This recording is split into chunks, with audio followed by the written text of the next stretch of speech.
Welcome back to the GSMC Baseball Podcast, brought to you by the GSMC Sports Network. I'm your host, Sam Menzie, and we've got a show for you today. First topic we'll be going over is the historic news that Negro League statistics will be integrated into the MLB record books and just my overall thoughts on it. After that, we'll be going over the New York Mets and their recent struggles as of late and why. Then we'll be going over the Texas Rangers, who have just made some recent roster moves, going over that. Then talking about Jeremiah Estrada for the San Diego Padres and the recent reign of terror he has been on, how good he has been recently. And finally, talking about some trade rumors involving one of the Rockies' best players, Ryan McMahon. Now, before we do all that, I would like to ask you to please like and follow the show.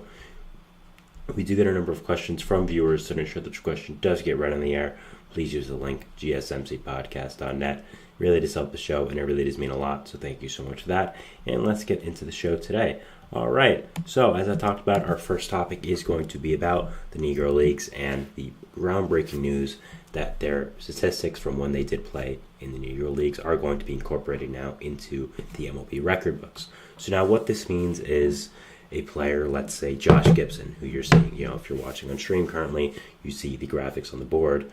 He is now going to be put at the top of a lot of MLB records, including career batting average. So he now has the highest career batting average ever in baseball history because they are using his statistics from when he played in a different league, not the MLB, the Negro Leagues, as official places in the record books. Now, my overall thoughts on this are, it's amazing and it's well past due, and it's a great job of doing it by the MLB. Now, I think when you look at the history of baseball, honestly, you look at the history of America, it's really not complete without the Negro Leagues and what players did in this league. Obviously, baseball was segregated at this time, like America was, so black players were not allowed into MLB, so they had to have a league of their own, the Negro Leagues. And in this league, there were some of the greatest baseball players ever. Someone who a lot of people consider the greatest baseball player ever, even though he never played in the MLB. Josh Gibson is one of them. Again, one of the guys who is going to be most heavily present in the new list now with all the new statistics. You, of course, have Satchel Paige, Jackie Robinson, Larry Doby, Roy Campanella, other legends like Cool Papa Bell. So I think finally giving these guys full recognition of their talents, what they've done to the history of baseball, is well past due, and a really great job by MLB to finally do it. Now, this is not just something where they decided one day, you know what, we're finally going to give the Negro Leagues the credit it deserves and the place in baseball history it deserves. No, this is a 3-year project that has been done by MLB. They've taken 3 years out of their time looking through anything they can to find statistics for these players, going over old newspaper clippings, old documentary parts, old videos that they found, and piles of things. So I think overall it was a great job by MLB to be able to do this, to get this out there and be able to give these players credit that they didn't really have before. Now, obviously, the one gripe is you like to see these players get the credit they deserve when they were alive. Of course, a lot of them have passed away because it was so long ago, but it is still nice that their memory is going to be in baseball history now forever. Of course, we already knew this was coming. I think one of the big things was Baseball Reference. Obviously, the biggest place for baseball statistics for anyone, the biggest baseball database in the world, I'd say. And they put up Negro League statistics and players on their page, I'd probably say around a year ago, and you were able to look at these guys and see how good they were. And I'd always heard stories, at least for me, of these players like Josh Gibson. I have been to the Negro League museum in Kansas City, Missouri, so I've known a lot about it for a little while. It's always been very interesting to me growing up with baseball, watching baseball my entire life. It's always been something that has always interested me. But now being able to see these stats up close and seeing how amazing these guys were. Buck Leonard is another guy I forgot who's flashing on the screen as well.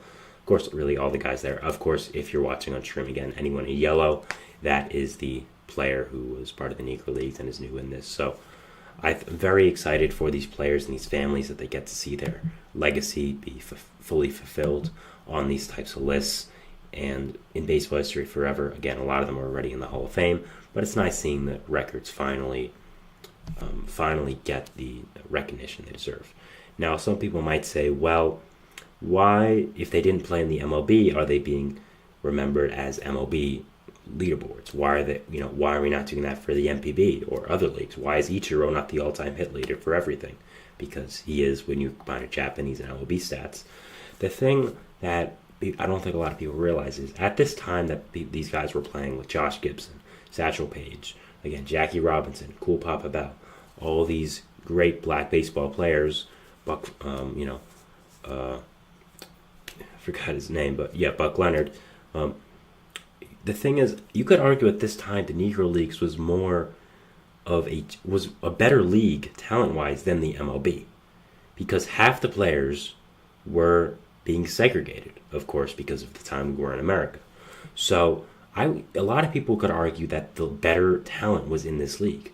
Obviously, we'll never know because they never played each other. We're never going to have Babe Ruth versus Satchel Paige. I know that's a matchup that baseball purists and baseball lovers have fantasized about for years and years. But looking at the past, looking at all the pure talent in this league, you can argue it's more talented than the MLB it was at the time, because a lot of the best baseball players were there. I mean, it was just white players in the MLB at this time. So I think it's very fair to put these guys here because, again, it wasn't just like these guys were minor leaguers that they played against. It wasn't like they were castaways or an independent league. No, these were major league caliber baseball players who couldn't play in the MLB, obviously because of where the country was at the time. Obviously, it was horrible and wrong. I think everybody knows that. So I think it was a great job by MLB to be able to give not only this generation, but the next generation of baseball fans a way to remember these players and make sure that their legacies aren't forgotten. Make sure that when the new generation of baseball fans grow up, they see, oh, this guy, career OPS. I see Ted Williams. I see Babe Ruth. I know these guys, but I don't know Josh Gibson. Who is that? And then they look him up. They see what he did. They see about the Negro Leagues. They see about this time period. And they go down a rabbit hole and they figure out this amazing period of baseball that was never fully capitalized on because of where our country was at the time and where America was at the time. So I think that it was a great job by MLB to be able to do this. I think it's more than deserving, and I think it was a really good job. Now, another thing I want to talk about is just Josh Gibson. I mean, Josh Gibson is incredible. You look at this, he's already third in on-base percentage, first ever in career batting average, first ever in career OPS. I mean, this guy was a beast, gone too soon, died at the age of 35 in a really horrible accident. So I think that being able to remember the baseball player that Josh Gibson was, a lot of people have said before this that Josh Gibson is the greatest baseball player of all time. And I'm not going to disagree because, again, the stats speak for themselves. And, again, I never got a chance to watch Josh Gibson or anything like that. But looking at these statistics, looking how amazing he was, it really is a shame that we never got to see him in the major leagues against some of the other greatest competition in the world. Never got to see him in a season that was above 100 games because Negro League seasons weren't that long. So really is a shame that we'll never be able to see this. But I think with these records being in place now, it is a good way to maybe say, okay, well, this is what he was compared to with other great MLB players. And wow, the stats should speak for themselves. Another thing that is great is he takes over the career batting average leader from Ty Cobb. And if you don't know, Ty Cobb was extremely racist. Ty Cobb, baseball great, obviously. I don't think anyone debates that. But you look at the man, not a great person, was extremely, extremely racist. So I think it's very it's very nice and very cool that Josh Gibson is able to take over the career batting average over him and be able to be the batting average king for, I would say, the rest of baseball history. I don't think anyone's ever going to even come close to what he did. An incredible player, an incredible man, and I'm very happy for the families of these players and the players themselves, even if they are gone, to be able to get their legacies immortalized forever. It's a very exciting thing if you're a baseball fan, and we should be very, very excited that this is finally happening. I think MLB took a lot of care with it, and we're seeing a lot more efforts to remember the Negro Leagues and what it did for baseball history, especially with the game happening with the Cardinals later this year, going to be playing in Alabama. So I think more games like this could happen in the future. I know just for me being in New York, I've always known that there was a old Negro Leagues field in New Jersey that a lot of people used to play on, that MLB has thought about playing a game there for a few years now. I think that would be great, and I would love to see that. So I think overall MLB did a great job with this. I think it was more than well-deserved, very fitting for where baseball is right now, and this just a great job. And again, if we didn't have the Negro Leagues, who knows what our game would have looked like today. I mean, our game is as diverse as it ever was. Obviously, a great reason. I mean, some of the best players in the league are not white, and I think that's a great job. I think looking at how diverse this league is, looking at how different everyone is, none of this would have happened without the Negro Leagues, and the strength by these players to play the game they love in a time like this in America. A great job by them, and yeah, very happy they're getting the recognition they deserve. I think this is a great job by MLB for doing this, and they did it in a really great way. So props to them, and I really appreciate what they did. So that was the end of our first segment here, talking about the groundbreaking news that Negro League statistics are going to be integrated into the MLB database and the record books. Moving into our second segment, which is going to be talking about the New York Mets and their recent struggles. They did just get swept by the Dodgers in a doubleheader. So we'll be talking about that, and we'll see you after the break. So thanks, stand by. I feel like I'm losing my mind. Is everybody in the world blind? Please, Lord, give me a sign, a sign. I feel like I'm losing my mind. Is everybody in the world blind? Please, Lord, give me a sign, a sign.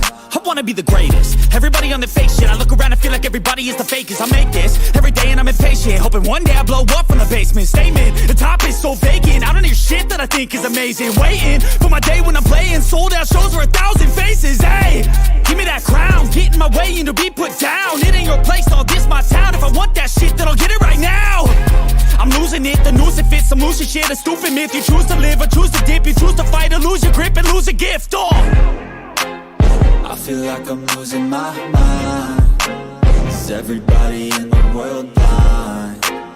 Please, Lord, give me a sign, a sign. I feel like I'm losing my mind. Is everybody in the world blind?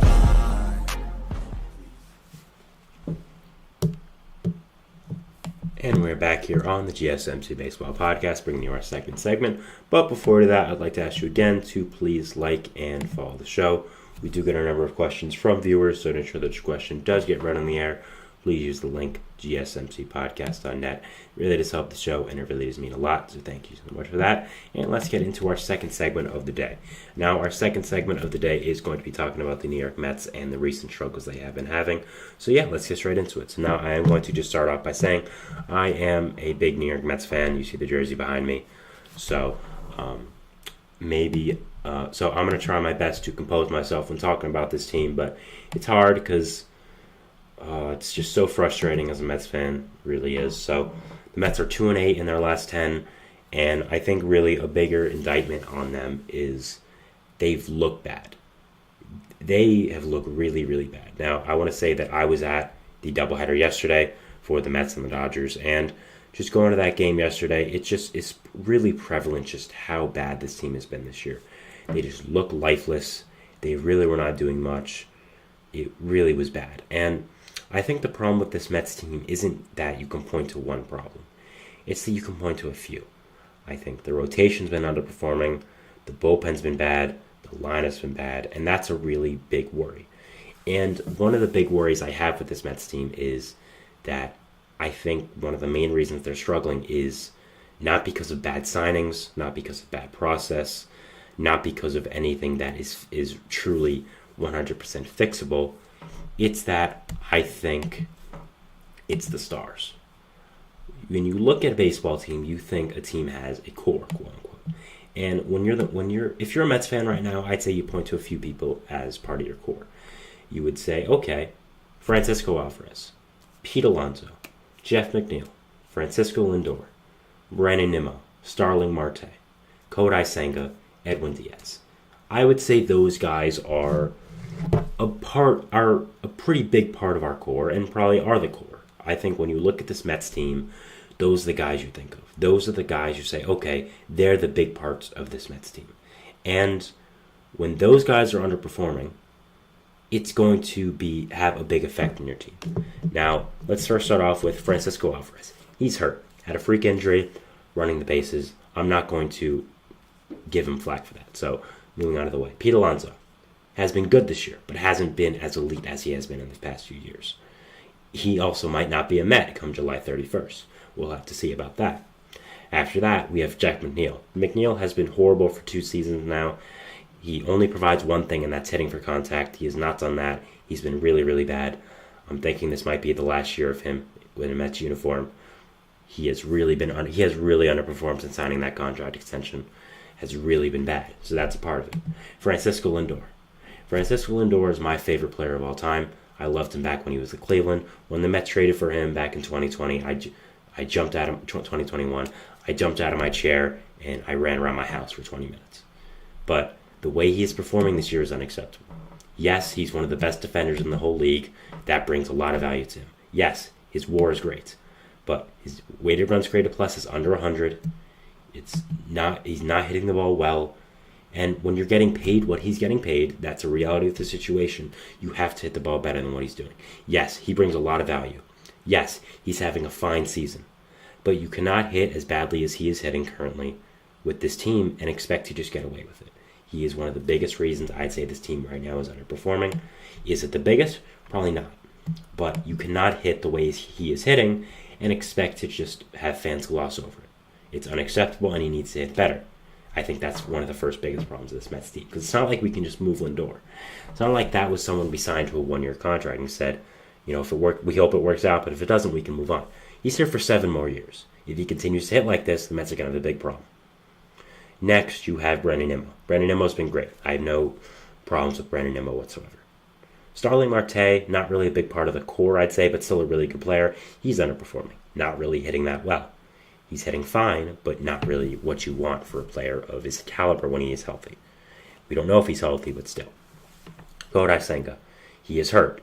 We've known about his injury struggle since coming over from Japan. He was supposed to get a bigger contract before he got the one he signed with the Mets with the team, but actually failed his physical, and it had to be reworked to give him a less amount of money. I don't know if a lot of people know that, but that is a reality of the situation. He has a lot of injury history, and it is showing this year. He was supposed to be back by now. He is not even close to coming back. He has not even made a rehab start. I don't know if he'll pitch this year, to be perfectly honest, and that's been a big blow for the Mets. Edwin Diaz. Diaz obviously had a freak injury in 2022 in the World Baseball Classic. Missed all of 2023. Has come back in 2024. Has been absolutely horrible. Has blown, I think, 3 of his 4 last saves attempts. Has been really, really bad. And has cost the team some games, simply put. So, when you're the Mets, when you're looking at this team, when it's the stars underperforming, when it's the guys who are not guys you can just throw away and pick up the next and say, oh, that was just one bad signing. Oh well, when it's these guys who have proven to be really great players in the past, who have proven to be stars of your organization, the faces of your organization, guys with the billboards in the city, when they're the ones underperforming, that's a problem because there's nothing you can do about it. You can't just remove them from the lineup. You can't just move on. So that's a big problem with the Mets right now, and that's something they really need to see being fixed. So you look at the starting pitching of this team. It's fine, but that's it. Severino and Minaya have turned out to be great signings by David Stearns. Both have been really, really good players, and it'll be interesting to see if they're on this team July 31st. Now, personally, I would try to extend one of them and then trade the other. I think I would try to extend Luis Severino. I think that what he's done being back in New York has been really, really nice, and I think he's built for New York. I really like him for the future, and I think he's found a home here at the Mets. I'd like to keep him. I would trade Minaya probably. I think he's had a better season. You could probably get a lot for him. But, again, the Mets could not sell the deadline. We'll have to see. So, that's interesting. The rotation is fine, but when you have Senga being out, when you have guys like Jose Quintana consistently making starts with his 5 ERA, being an older player, it doesn't make much sense. When you have Jose Budo, a guy who's shown flashes, not getting his full opportunities, doesn't make any sense. So, I think the rotation is fine, but that's it. The bullpen, again, I was counting on being a big part of this team. Reed Garrett has been a great pitcher for them, but he's even struggled in the past. Adam Ottavino just blew the save yesterday. Edwin Diaz has been awful. Now, I want to preface that I still believe in Edwin Diaz. I think it's just a lot of working through the stuff he's had with the injuries, getting his timing back. No, people want to blame the World Baseball Classic. I don't. I just can't. It was a freak injury that could have happened anytime to any player, no matter what the circumstances are. It's horrible, but it's just what happened. The World Baseball Classic is still great, and I still love it. After that, of course, you have the lineup, which is just so inconsistent. I mean, these guys are either hot, or cold. There's no in between. And we need to see consistency from this lineup. And again, I point to Francisco Lindor and Jeff McNeil, the middle infield. Both these guys are bona fide stars in this league. Francisco Lindor is an all-star caliber player, a future Hall of Famer, most likely. Jeff McNeil is a guy who's won a batting title in his career, was a star, at least for a few years of his career. Both are underperforming very heavily and are not playing up to the standards the Mets pay them for and that the Mets have them. When you base your team around these two of these guys and they're not performing well, that's a problem. And that's something that you cannot control because it's both are from the previous regime. You see these guys, you're like, okay, these positions are taken care of. Both are great players. Now, I think Lindor has a better chance of bouncing back than McNeil. Again, I don't know about McNeil and his long-term future with the Mets. I think it might be time to move on for both parties. I think he needs a fresh start. Lindor is someone I need, as much as I like Lindor, and as much as I do think he is going to get it going at some point, it's got to be soon. I mean, he starts the season slow excuse, which is valid, looking at his career, is kind of wearing off at this point. I mean, it's about to be June in a few days. He's got to get it going eventually. So that's something I'm watching. And I think overall with this Mets team, you are worried because it's not just players around the edges who you can easily fix or easily get new pieces of that are underperforming. No, it's the stars. It's the guy you build your franchise around. Those are the guys underperforming. And I'm a Mets fan. I'm worried, and I need them to play better. It's just, it's very frustrating to watch this team, and it's very frustrating to see these guys perform as they are. And I just hope that they could do better in the future, and I really need them to, because it's, again, definitely big underperformance right now for this team. So, yeah. Again, you're in a really tough division in the NL East. The Braves, even without Spencer Strider and Ronald Acuna Jr., are one of the best teams in the league. Phillies are doing great so far. The Nationals are up and coming. The Marlins suck, but those three other teams are really good. So, a lot of great teams in this NL. You can't just keep doing this. You can't just be 11 games under 500 and think everything's going to be fine. No, some things have to change. They're on a really bad run right now, and I'm hoping it gets better. By the way, speaking on the Braves, they did sign Ramon Laureano to a minor league contract, I think, like at the time I started this show, so I just saw that. I did want to mention it, because I mentioned it yesterday as something I thought was likely, and did end up happening. I thought it was pretty, again, likely that would happen.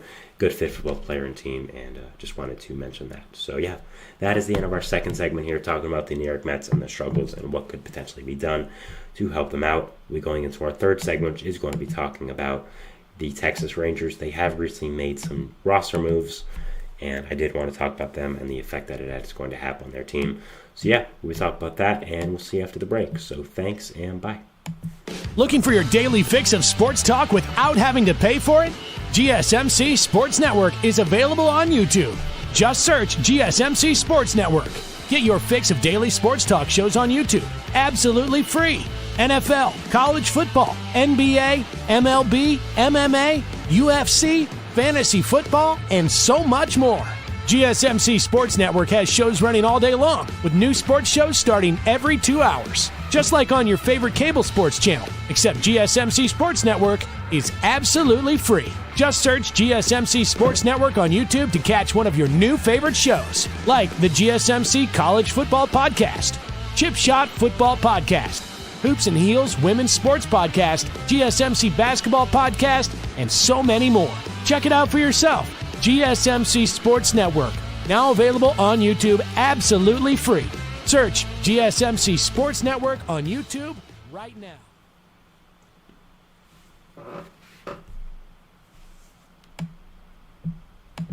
Welcome back to the GSMC Baseball Podcast on the GSMC Sports Network. We are bringing you our third segment here, which is going to be talking about the Texas Rangers and some recent roster moves they have had with their team. and just how it's going to affect them and my general thoughts on it. So yeah, let's get into that. So the Texas Rangers today announced that Evan Carter would be going on the injured list, and they would be calling back from the injured list Wyatt Langford and Nathan Eovaldi. Now, I think these are pretty substantial moves here. Obviously, you're sending one of your starting outfielders to the injured list, but bringing back your starting DH and one of your better starting pitchers. And I think right now, if any team needs a boost, it's the Rangers. Currently 26 and 29, 3.5 games back in the AL West. Even they're still second in the AL West somehow, but yeah, they're very far behind in the wild card standings. They're below 5 teams for the playoffs, so definitely not great. But these moves should be interesting. Now, sending Evan Carter to the injured list honestly isn't the worst thing in the world. You look at Evan Carter's stats currently, and man, he has really, really underperformed so far this year. Was a guy I looked at last year and thought, man, what is he going to do in a full year? How good is he going to end up being? And I looked at Wyatt Langford the same way. I'm kind of going to bunch these two guys into the same thing here. So looking at the Rangers this offseason, if you watched my earlier parts of the show when I did it before and during the offseason, I was kind of skittish on the Rangers. I was thinking, I understand this team just won the World Series. I understand the talent they have, but I'm just not a big fan of this team. And the main reason I wasn't a big fan of this team was the pitching. I always stood by the fact that I thought this pitching was pretty horrible, especially with the injuries they suffered, Max Scherzer and Jacob deGrom. And I thought that overall this team just wasn't that good. Now, I took some time to think about it, and I thought, okay, I still don't think the pitching is that good, but you're getting back Tyler Mahle, Max Scherzer, and Jacob deGrom in the second half, potentially. Probably that's when their rehab's supposed to end. You're adding a full season of Evan Carter to this lineup. You're adding a full season of Wyatt Langford to this lineup.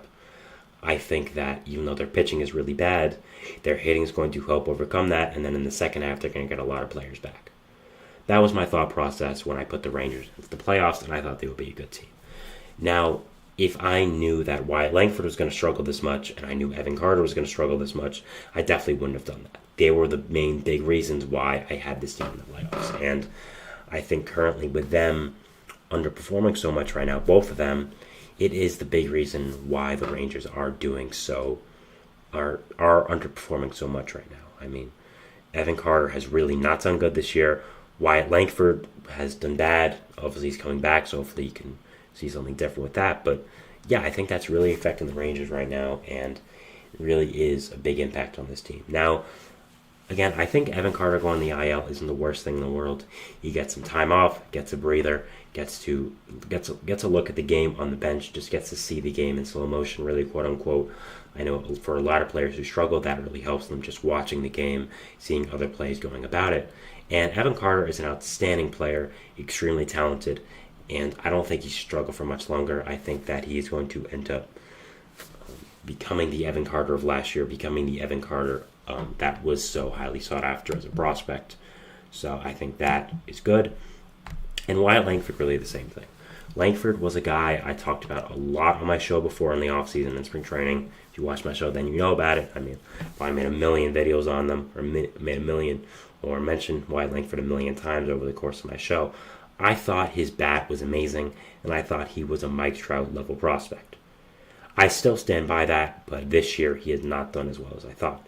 And I thought him providing an immediate boost to this lineup would be one of the reasons why this Rangers team would end up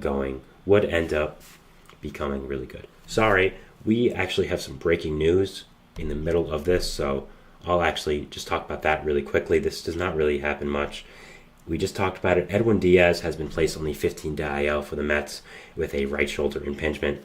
That is pretty significant news, as we're now seeing maybe a potential reason why he did not come in for a save situation yesterday and why he potentially has been struggling. That is, I would say, pretty significant news. Now, there's potential that this could just be a phantom IL situation where they want him to just get some rest on the injured list. But at the same time, a shoulder injury, an arm injury for a pitcher, that doesn't seem like something you'd fake. So that is pretty significant news here. I'd probably be talking about that tomorrow. So yeah, significant news here for the Mets and for baseball. it would have been nice if it broke during the Mets segment I had 5 minutes ago, but that's what happens here. So yeah, sorry for the little cutaway if you're a Rangers fan watching in this, but did want to mention that as it just did break on air here. So yeah, we'll be talking about that probably tomorrow. So check in there. But going back to the Rangers, I think with Langford going on the IL back when he did wasn't the worst thing in the world. I think that it gave him a chance, like Evan Carter, to step back and see the game. This is a kid who is around 20 years old, just got back from college, and is hitting cleanup for the defending world champions. That's a lot of pressure. He's the starting DH on the world champion Texas Rangers and is cleanup for this team, hitting in the middle of the order with guys like Marcus Semien, like Corey Seager, like Adolis Garcia, like Nathaniel Lowe, like Jonah Heim.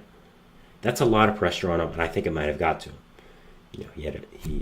He had a 63 weighted runs created plus, which is pretty horrible, and it's not like he was playing defense again because he was a DH. So overall, I think it was good for the Rangers that they were able to not have him injured, quote unquote, but have him get on the injured list, see the game from a different perspective, and be able to have him sit down and say, maybe this is what I'm doing wrong, this, yada, yada, yada, sitting him down and hopefully getting him right. I still believe in Wyatt Langford. I think he's an outstanding player, extraordinary good, and very excited to watch him for the future, and very excited to see him come off the injured list and see what does end up happening here.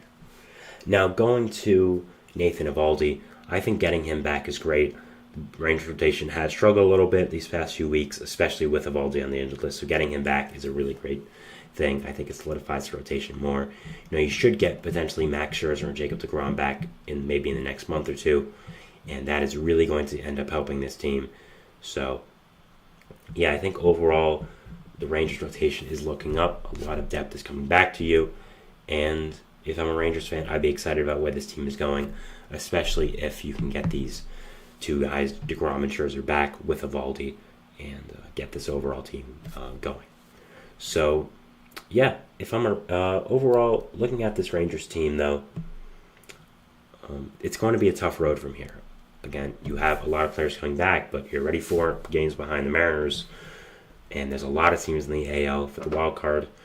The Astros are looking better, so we'll have to see what happens with them, but I still believe in them. I still think they are a playoff team when fully healthy. They might be the best roster in baseball, factoring in Jacob deGrom. Now, how good is 2024 Jacob deGrom coming off a second Tommy John surgery going to be? Not really sure, but it's still Jacob deGrom. We have to put respect in that name for how good he is when he's healthy. So, Max Scherzer, same thing. Again, he's like 40 at this point, so I'm not sure how impactful he's going to be, but he still is Max Scherzer. That's still a name you hear, and you give some respect to it. So it's going to be interesting to watch the Rangers for the rest of this year and seeing what does happen with them in the future, and I am going to be very, very interested to watch them. So yeah, that was it for our third segment here, talking about the Texas Rangers and the recent roster moves. Also, some Mets talk because breaking news happened during it. So yeah, we're going into our fourth segment, which is going to be talking about Jeremiah Estrada and for the San Diego Padres and the recent run he has been on and the performance he has done. So yeah, we'll talk about that, and we'll see you after the break. So thanks, and bye. For the best and latest podcasts available anywhere, go to the podcast app on your cell phone and type in GSMC to access free content-rich podcasts on health and wellness, book reviews, sports, entertainment, relationships, social media, movies, technology, finance, and even weird news. Subscribe and download the GSMC Podcast Network's family of shows, available everywhere podcasts are found.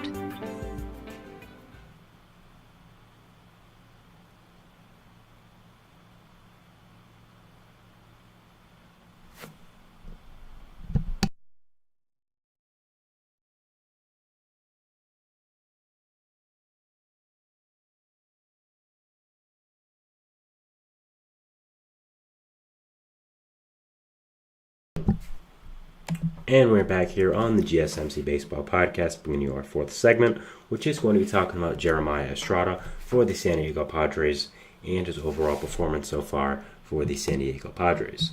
Now, Jeremiah Estrada kind of came out of nowhere. This is a guy who just was a regular reliever for the Cubs the past 2 years, not really anything extraordinary. Just was a regular guy. Did end up going on waivers for the Cubs and was picked up by the Padres, which is how we did end up getting here. And since then has absolutely taken off. I mean, you look at this guy last year with the Chicago Cubs. It really wasn't anything extraordinary. Had a 7 ERA. Had some good strikeout numbers, but also walked 10 people per 9. So I think that's not showing really anything too crazy with him. So having this guy just come out of nowhere for the Padres and be absolutely insane has been really incredible to watch and really exciting to watch. I mean, right now Estrada in 16 innings has a .55 ERA, a 1.23 FIP, and a WAR of .5. Now, I think overall this guy is a really, really great player and is becoming a really, really great reliever for this Padres team and a big part of their bullpen and what they're doing here for this team. Now, you look at his stats again, 16 Ks per 9, .55 home runs per 9, and the walks per 9 is down from last year in the MLB when it was 10.13 to now it is 2.20. So that's really, really great. His left on base percentage is 100%, so he's 100% of the people he has left on base, he has not allowed to score. So that is really great. His expected ERA is under 2. His expected FIP is under 2. His FIP is under 2. So obviously he's not just some flash in the pan. I think he's proving to be a really, really great reliever and is proving to be a guy that could potentially be a big part of this Padres bullpen for the years to come. Now, again, my overall thoughts on him is that he's really, really great. I haven't even talked about the main reason why I talked about him was because he has struck out 13 straight batters, which, of course, that by itself is incredible. But what makes it even more incredible is every single one of them has been swinging. None of the batters he has struck out have been called strike 3. None of that. It's been him striking them out with his pure stuff. They went down swinging. That shows how incredible this guy's stuff is and really just how great he has been doing. I think that this is going to be a big piece of the Padres in the future and is really going to end up helping this team. I think their bullpen does need some help. Obviously, you have Robert Suarez in the closer role, but he's not the greatest. He's kind of shaky sometimes. Obviously, you lost Josh Hader in free agency. So I think having a guy like Estrada just kind of come out of nowhere and become a really lockdown reliever helps this team a lot. This is a Padres team that has struggled with pitching throughout the years, and especially this year. And having a waiver claim guy become this good is a really good sign for this bullpen and just a really good sign for this team in general, and is doing a really great job.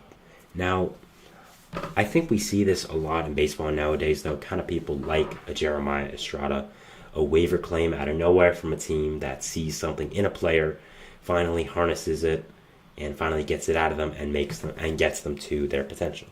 Now, a lot of the time, it is former pitching prospects who transition to relievers and become really good. I think we're seeing a lot of that nowadays in baseball because we have so much analytics, we have so much statistics that we have access to, that we're seeing that, okay, this guy, he has 1 or 2 really great pitches, but after that, not much. I don't think he can profile as a starter, but hey, if we can make him into a 1 or 2 inning reliever, he's going to be locked down. We're seeing that a lot in baseball. I think that was started by the Dodgers, by the Rays, teams like that, high teams with a lot of analytical basis for their decision making, and it's now all around baseball, of course. I mean, we've seen this a lot, but nowadays, so I think Estrada isn't really a new case of kind of coming out of nowhere and being a lockdown reliever, but he's done a really, really great job and has helped this Padres team a lot. I think when you go to the back end of this bullpen now for the Padres, you're scared. You see Jeremiah Estrada, you're like, oh no, this guy's going to embarrass me and strike me out looking. And I think at this point, he has done a really, really great job and has been a really great pitcher for this Padres team. Now, overall, when looking at the Padres, there are still a lot of concerns about this team. I mean, of course, I think when healthy, they're the third best team in this division. I think the Diamondbacks still are better. I understand that might be a hot take still, but I'm standing by my team, and I still think they're better. The Giants are currently in second in the NL West. Actually, they just beat the Phillies in a good win yesterday. So that was something that is good. But other than that, I'm not really a big believer in the Giants, and not really a big believer in that Giants team. I think that overall there isn't really anything too great about them. I think that I think that overall their offense really is just struggling.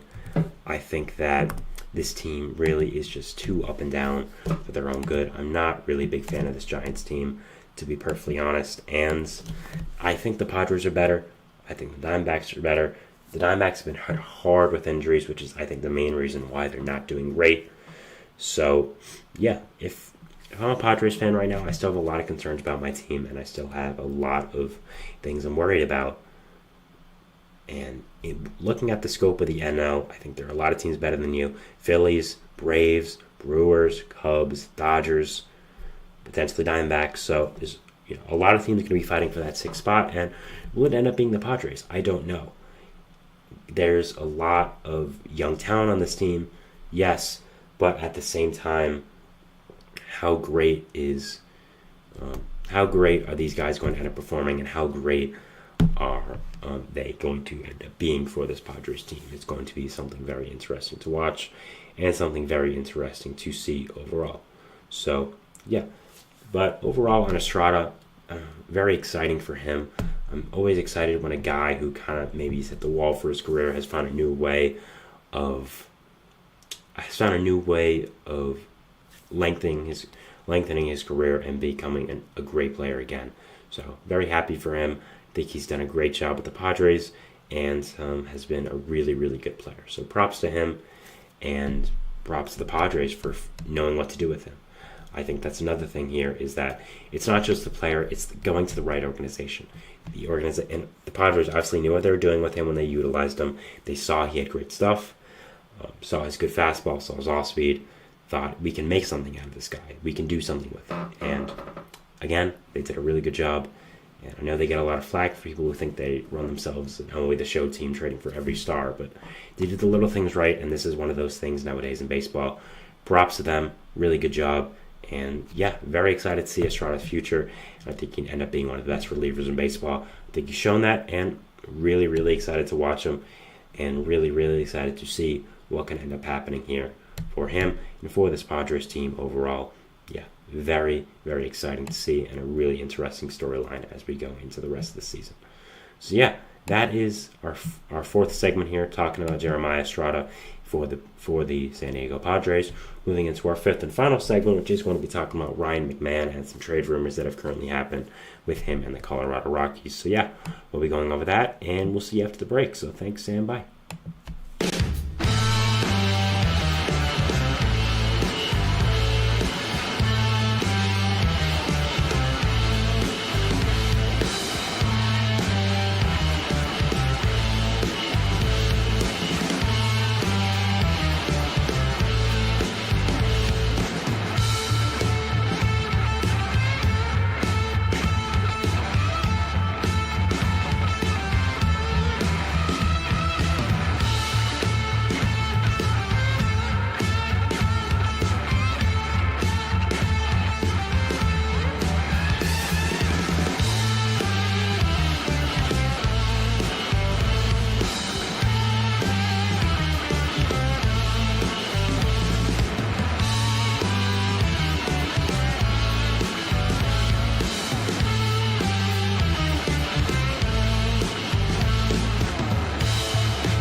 And we're back here on the GSMC Baseball Podcast, bringing you our fourth and final segment, which is going to be talking about Ryan McMahon and some trade rumors that have been happening with him and the Colorado Rockies. And I did want to talk about it. So, yeah, here we go. So, I am updating the text here on stream. Did not come up, so sorry about that. Here we go. So, for Ryan McMahon, this was something that kind of came out of nowhere, really. this was not something that I had on my radar whatsoever. But today, John Morosi, who we all know John Morosi, we all know what he did about the Blue Jays, but he knows some stuff, and I thought it was notable to talk about. So he said today, the Blue Jays are among the clubs with interest in Rockies infielder Ryan McMahon, but a source with knowledge of the Rockies' plan says it is highly unlikely he'll be available at this year's trade deadline. McMahon, a All-Star, is signed through 2027. Now, this would be really interesting, in my opinion, if McMahon does become available. I think McMahon would immediately become one of the best bats available at this deadline and would become one of the best players at this deadline, period. I think Ryan McMahon is a really great player.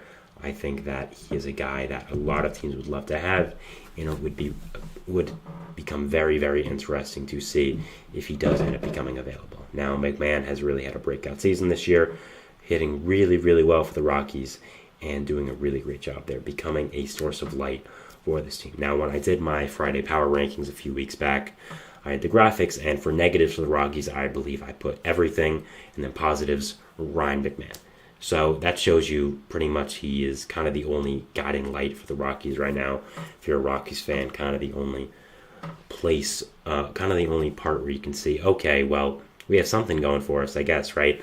So that is interesting. But for, I think, McMahon and the trade rumors, I think the one question we have to ask is, should the Rockies trade him? I think that's the big question we ask here.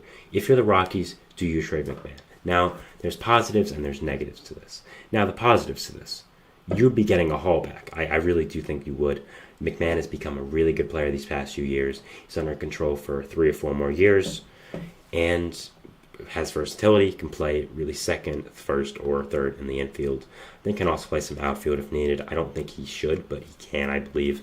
So that's something, again, under control rather cheaply, and is a really good player. You'll be getting a really good prospect haulback, especially if the position players are as limited at this deadline as we may think they are.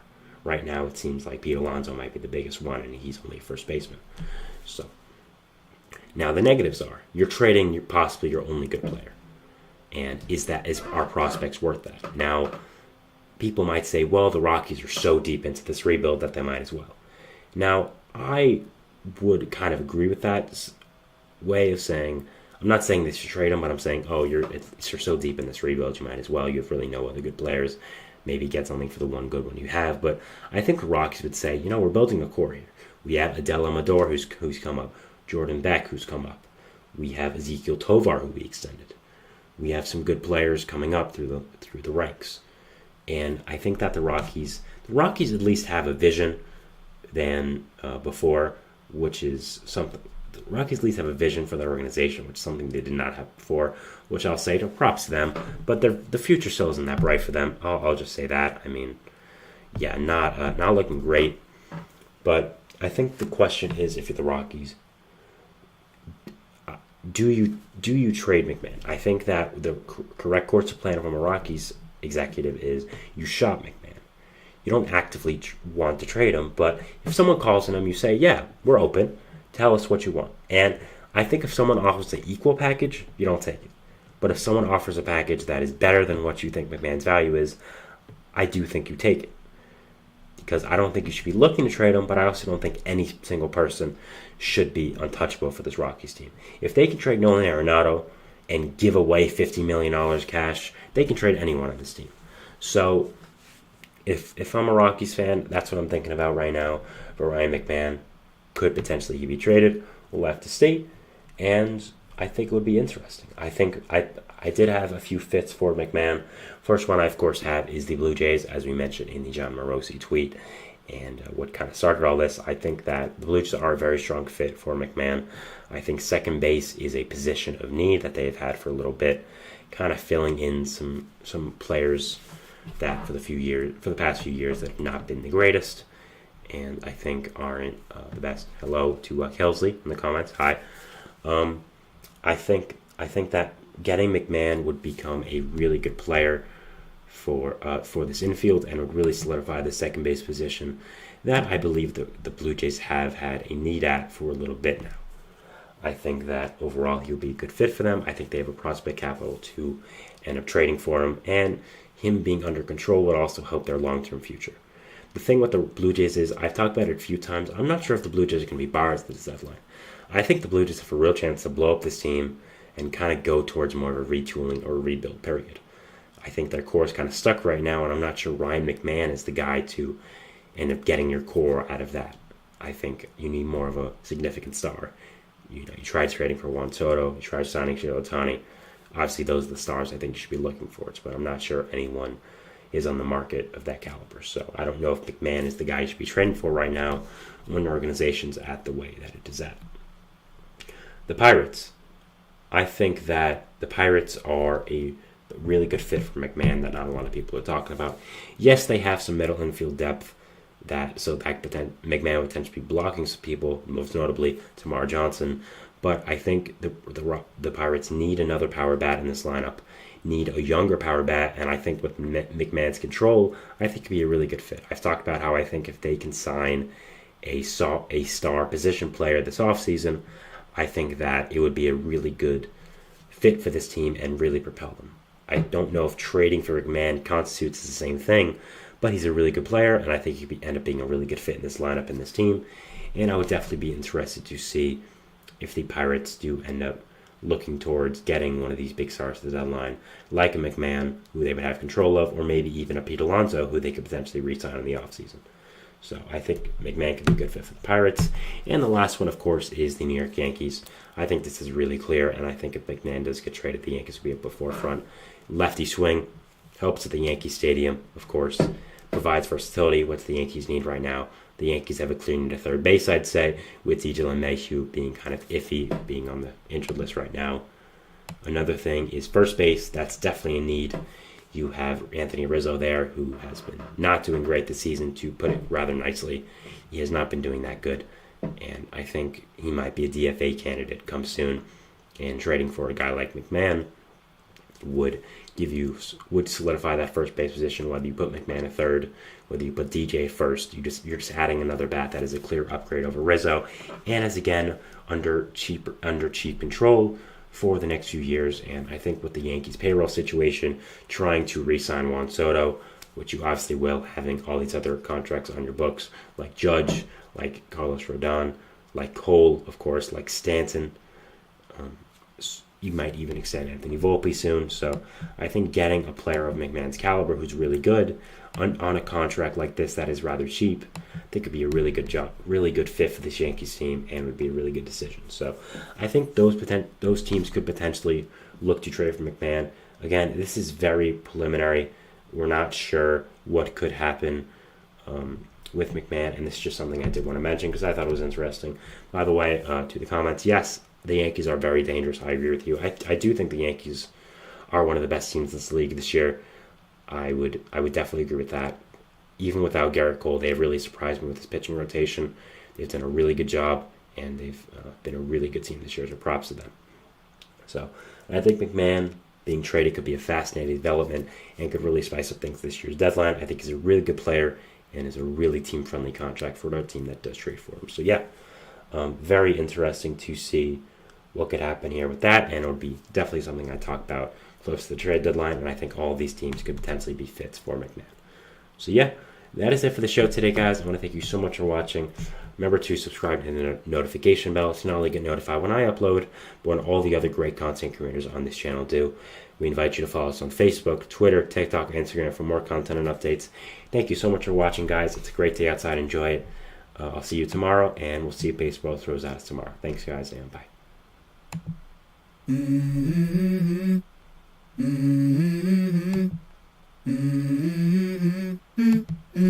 Let's go. I wake up to a little bit of drool on my pillow, feel like it's gonna be a bad day. Yeah, I'm tired of shit, and the coffee ain't hit yet, damn ain't